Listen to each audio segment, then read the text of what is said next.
That's great for me on time. I'm going to try to keep on time as well. This is a short lecture about photography. I don't mean to insult you if you're already doing good photography, but I think we all can be better photographers, including myself and my staff. So I'm just going to go through just a few pearls. It's going to be a pretty quick talk, probably about 5 or 6 minutes long.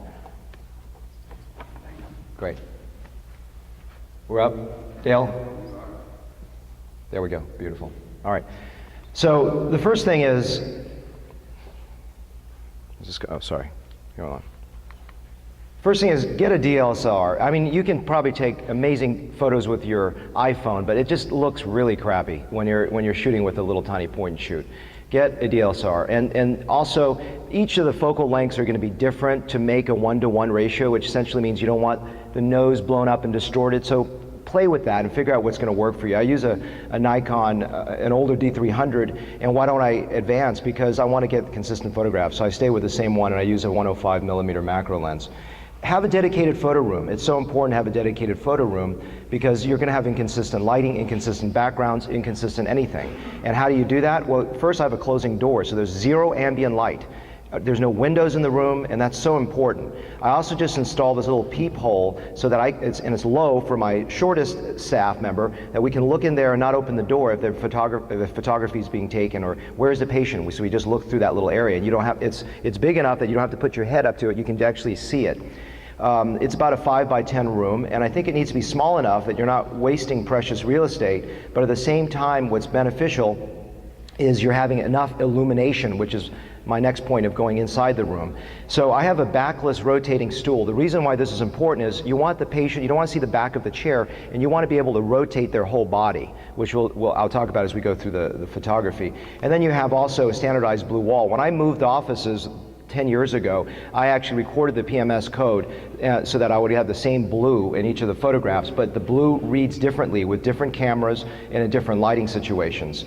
And so then I also have numbered positions. You can't see that very well here, but they're basically on the wall, the number 1, 2, 3, 4, so that the patients will turn and face those areas consistently, the same distance. And my photographer backs up against the closed wall so their distance is maintained. I have a computer workstation so all the transfers can be done immediately and the patient can look at before and afters. And then with the fluorescent lighting, you want to take your camera and color balance for the fluorescent lighting. It's very easy to do that. So just quickly here, frontal view, you don't want excessive hair products and you want the same hairstyle. And the hairstyle that works is always sort of back. If you comb it down, it just camouflaged a lot. I don't think you can see very much in that. So always have your hair standardized. And you also want no smiling if possible, so it looks professional. And you want to maintain what's called the Frankfurt horizontal plane, which basically is the porion, which is the top of the ear, going through the infraorbital rim. And you want to have that maintained. The easiest way for the staff, instead of telling them, hey, you want to maintain Frankfurt horizontal plane, is I have a sign in my room that says no head tilt, because the patient will always tilt the head, especially on the side view, because it just looks weird, because that's what they want to do, because they feel like their neck looks better. 3/4 view, as you see, this is not even consistent on the after, but you want to figure out a way to get a consistent side view. So by having that numbered wall, it helps, but also you want the nose lined up with the cheek, it's helpful. You said, why does this all matter? Well, I mean, you're going to show your work on your website, you're going to maybe present professionally, and if you don't have good photography, it looks horrible.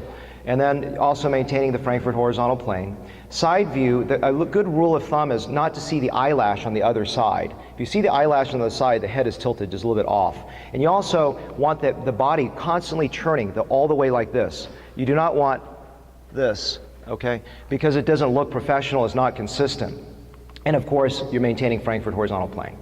So no head tilt. And that's the biggest culprits on the side view. They typically tend to want to tilt their head up. And then this is just the other side, back side, you want them facing forward to the wall. I have their knees touch the wall so that's consistent. And then they go up and look that way. And I actually have them 45 degrees, the knees spread open so that they have a sort of a relatively consistent distance for each shot. And then looking down. And the key thing is I put up there, match your preoperative view. If someone screwed up the pre-op where the person's head is too far down, match it. Look at the pre-op, because it really, the key is to compare. That's the key thing that you want. And I always like the saying, which is the only photo you regret is the one you didn't take. So always take a photo. You're not going to regret having taken it.